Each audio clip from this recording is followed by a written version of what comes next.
ஆண்டவர் உங்களோடு இருப்பாராக. உம் ஆன்மாவோடும் இருப்பாராக. மத்தேயு எழுதிய தூய நற்செய்தியிலிருந்து வாசகம். ஆண்டவரே, மாட்சி உமக்கே. அதிகாரம் 5, இறை வசனங்கள் 1 முதல் 12 முடிய. இயேசு மக்கள் கூட்டத்தை கண்டு மலை மீது ஏறி அமர அவருடைய சீடர் அவர் அருகே வந்தனர்.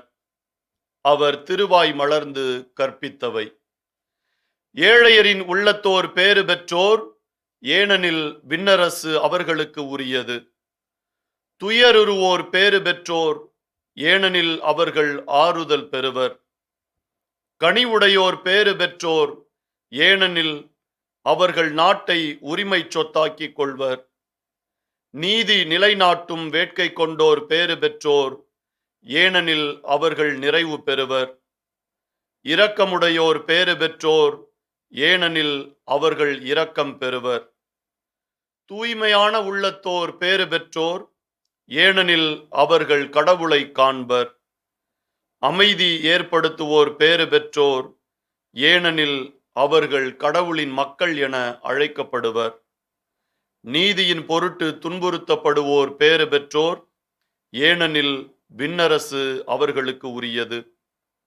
என் பொருட்டு மக்கள் உங்களை இகழ்ந்து துன்புறுத்தி உங்களை பற்றி இல்லாதவை பொல்லாதவை எல்லாம் சொல்லும்போது நீங்கள் பேறு பெற்றவர்களே.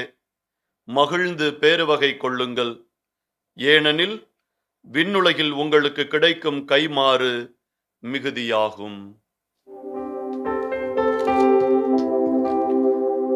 ஆண்டவரின் அருள்வாக்கு. கிறிஸ்துவே